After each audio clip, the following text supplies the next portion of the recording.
गुरु का एक शब्द भी फिजूल नहीं होता और महान तपस्वियों का एक इशारा भी, उनका हिलना डुलना भी फिजूल नहीं होता, व्यर्थ नहीं होता।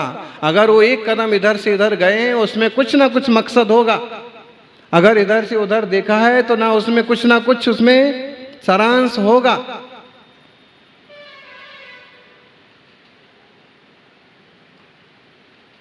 जो जितना निखरा हुआ व्यक्तित्व होता है उतना ज़्यादा सावधान होता है, उतना ज़्यादा संबर की भावना वाला होता है। इसलिए आश्रव बंध कराने वाले मन वचन काया की प्रवृत्तियों को वह उतना ज़्यादा कंट्रोल में रखता है।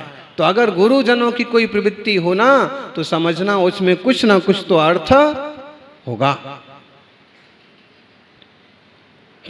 आचार्य महाराज ने आपको यूं किया, श्रावक हैं आप, आपने दर्शन किया और उनने यूं किया, यूं किया, मतलब बिना कहे भी ये देशना हो गई, भाई प्रभु जिनेंद्र का अभिषेक करते हो, अभिषेक किया करो।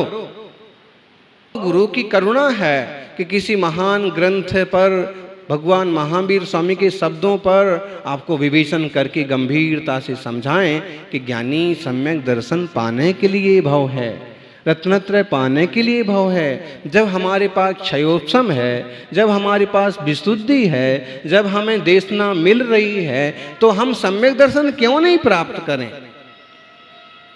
और प्रायोगिक लब्धि अप्रशस्त प्रकृतियों का, खोटे कर्मों का बहुत ज्यादा निरोध हो जाता है, निषेध हो जाता है, उसका अनुभाग क्षीण हो जाता है और शुभ प्रकृतियों का अनुभाग बहुत बढ़ जाता है।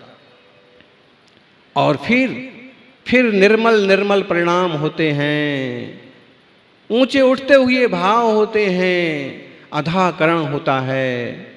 ध्यान रखना, 4 लब्धियां तो ना जीवन में बहुत बार हो जाएंगी, 4 लब्धियां तो जानवर को भी हो जाएंगी।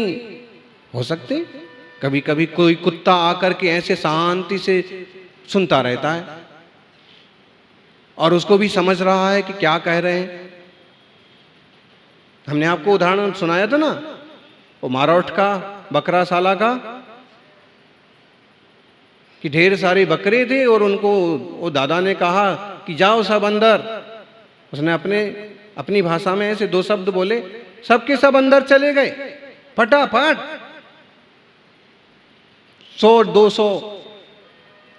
उसको ना लाठी उठाना पड़ी, ना चिल्लाना पड़ा, ना दोबारा कहना पड़ा, एक खड़ा रह गया। तो हमने पूछा हूं, तो फिर वो दादा ने बताया कि इसकी आंख खराब है, इसकी एक आंख पूरी खराब है और एक आंख से हल्का हल्का सूझता है, तो इसको पता नहीं है कि किधर जाना है, इसलिए वहीं खड़ा होकर के चिल्ला रहा है। और फिर उनने आवाज लगाई तो फिर उनकी सिंगल आवाज सुन करके वो उनकी तरफ, मतलब पंचेंद्री संगी पशु, आखिर मिलाना कभी इंसान का चेहरा और बंदर का चेहरा कितना मिलता है। कभी कभी जानवर के चेहरे से अपनी आंखें, कान, नाक तो बहुत मिलते ही है ना। वह जीव है, संगी है, पंचेंद्रिय है। दोष उसका ये है कि कोई छल कपट के परिणाम किए होंगे और आज त्रियंच पर्याय में आ गया, कोई उसे समझने को तैयार नहीं।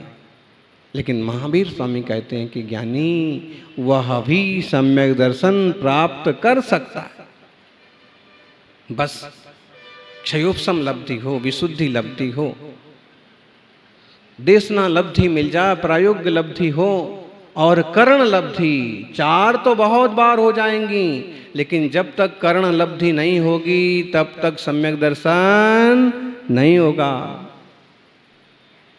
कठिन तो नहीं हो रहा है? हाँ? अरे भाई, संसार की किताबें इतनी कठिन होती हैं फिर भी आप उनको पढ़ते हो, पार जाने की कोशिश करते हो, CA MBA करते हो, ये तो मोक्ष मार्ग की बात है। थोड़ा तो उपयोग लगाओ, इससे ज्यादा सरल और कुछ नहीं है। लोगों को लगता होगा महाराज जी का जीवन कितना कठिन है, ना कोई माँ बाप है, ना कोई व्यवस्था है, ना कोई रहने का है, ना कोई खाने का है, ना कोई पहनने का है, ना कोई ओढ़ने का है, बड़ा दुखी जीवन है। क्यों जी? सबसे ज्यादा अभावग्रस्त जीवन किसका है? गरीबी रेखा के नीचे और नीचे के भी नीचे, ऐसे। लेकिन इन्हें तो आत्मा के अनंत गुणों का गोदाम प्राप्त हुआ है। लौकिक वस्तुओं का अभाव हो सकता है, लेकिन जो अपना खजाना है उसका पता मिल गया है। सम्यक दर्शन, सम्यक ज्ञान, सम्यक चारित्र। तो यह सम्यक दर्शन जो है यह कैसे होता है? अधाकरण हो, अपूर्वकरण हो, अनिवृत्तिकरण हो। कैसे होगा? बैठो तो, सुनो तो, शांति तो बढ़ाओ। निश्चित रूप से तत्वाभ्यास करते करते स्वरूप संवित्ति होगी और सम्यक दर्शन होगा। फिर हमारा जीव अर्धपुद्गल परावर्तन से ज्यादा संसार में नहीं भटकेगा। हमें सिर्फ यही सीख लेना। इस चतुर्मास में हम बहुत ज्यादा बड़े पंडित जी बने ना बने, बड़े पंडित जी वैसे बहुत हैं जयपुर में, तो अपन इतना जरूर सीख जाएं कि शांत कैसे रहना है, स्वभाव की रुचि कैसे करना।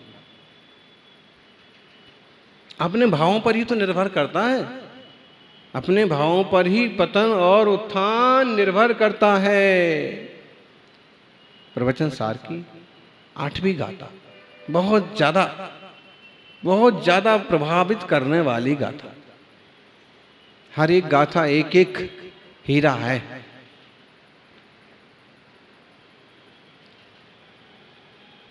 ऐसी बात कह रहे हैं कि आप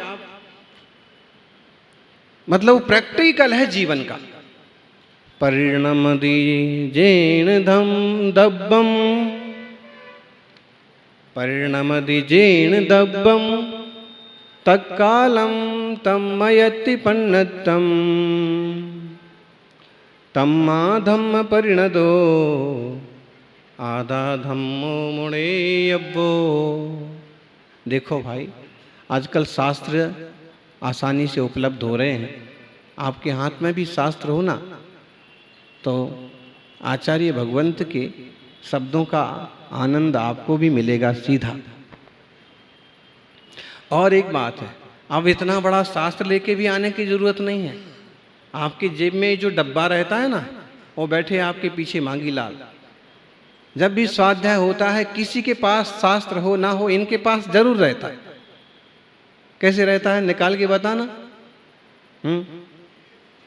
मोबाइल में अभी शास्त्र भी है। निकालो प्रवचन सार, निकालो 8वीं गाथा। परिणमति जेण दब्बम, तत्कालम तम्मयति पन्नतम। जिस समय आत्मा, जिस समय द्रव्य, जिस समय जीव जिस रूप से परिणमित तन्मय होता है, उस समय वह उसी रूप से परिणत होता है। क्या सारांश हुआ? आप लोग इस समय देखें ना, तो एक तरह से अतीन्द्रिय आनंद का किंचित वेदन कर रहे हैं। इस समय देखें तो आपसे बड़ा शुभोपयोगी जीव और कोई दूसरा नहीं है। आपकी आंखें कहाँ लगी हुई हैं? कहाँ लगी हुई हैं? आपकी आंखें मोबाइल की स्क्रीन पर लगी हुई हैं, टीवी की स्क्रीन पर लगी हुई, बीबी के चेहरे पर लगी हुई हैं। कहाँ पर लगी हुई आपकी आंखें? आपकी आंखें एकदम सम्मुख मुनि संघ पर, और खासकर जिनका वक्तव्य चल रहा है, व्याख्यान चल रहा है, गुरुदेव पर। और गुरुदेव को देखते हुए भी हम उनका रंग रूप नहीं देख रहे। चेहरा मोहरा देखना तो एक मजबूरी है। वो जिनवाणी के जो शब्द आ रहे हैं, उनको पकड़ने की लालसा में हम ऊपर देखे जा रहे हैं। बराबर? तो आपकी आंखें स्वाध्याय कर रही हैं, आपके कान कहाँ लगे हुए हैं। ऐसे वक्त में मोबाइल की घंटी बजने लगे ना, तो उसको भी झटके से फटाफट निकाल करके वो बंद। किसकी घंटी है ये भी आप देखते नहीं है। क्यों? कान हमारे कहाँ लगे हुए हैं? सुनने में। कान स्वाध्याय में लगे हुए हैं। नाक से सांस आ रही है, जा रही है, देखें तो हमें उसमें भी ये कोई राग नहीं है, द्वेष नहीं है कि सुगंध आ रही कि दुगंध आ रही, सहज। और जीभ किस में लगी हुई है? जीभ पर भी हमारा कोई स्वाद का भाव नहीं चल रहा है। देखा जाए तो हम जिनवाणी का ही जैसे स्वाद ले रहे हैं एक तरह का। देखो, बिना मिठाई खाए भी मीठा लगता है। बिना मिठाई खाए किस किस को मीठा लगता है? अच्छा, बिना इमली खाए किस किस के मुंह में पानी आता है? नहीं आता? एक पंडित जी बहुत बोले जा रहे थे, प्रवचन किए जा रहे थे। अब लोग सोच रहे थे कि अब बंद हो जाए, अब बंद हो जाए, बंद हो ही नहीं रहा था। तभी छोटे छोटे बच्चे ना इमली खाते हैं, ये खाते, वो खाते। उसने समझा दादा की परेशानी को कि चाहते कि अब बस 2 घंटे बहुत हो गया, अब बंद हो जाए। उसने कहा दादाजी क्या? बोले प्रवचन पूरा हो फिर चलें। वो कहता बार बार घर चलो, प्रवचन पूरा। उसने क्या किया, अपने जेब में से इमली निकाली और बिल्कुल पंडित जी के सामने करके इमली यूं दिखाता। 1-2 बार थोड़ी झुंझलाहट भी हुई कि बच्चा क्या करता है, लेकिन वो इमली देख करके क्या होता है? क्या होता है? बोलो। नहीं बोलते कोई भी। इमली नहीं खाई आप लोगों ने? हैं? जिसने इमली के पेड़ के नीचे जाके इमली नहीं खाई, हम समझ लो उसको इंसान ही नहीं मानते। किसने नहीं खाई?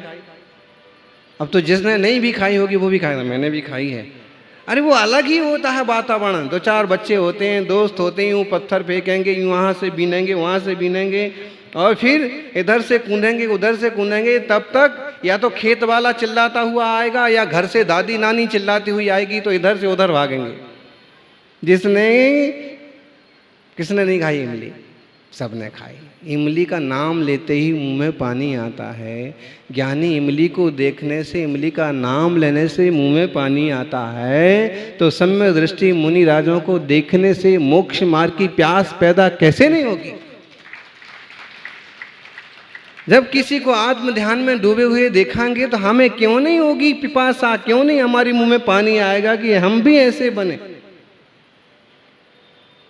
और इमली के पेड़ के नीचे जाके इमली खाने का आनंद ही अलग होता है। ऐसे ही ये धर्म ध्यान, आत्मज्ञान, मोक्ष मार्ग का रत्नत्रय का वृक्ष है मुनि संघ। इसके नीचे आके धर्मामृत का पान करने का आनंद ही अलग होता है। ऑनलाइन इमली खाएंगे उसका उतना मजा नहीं आएगा, आनंद नहीं आएगा।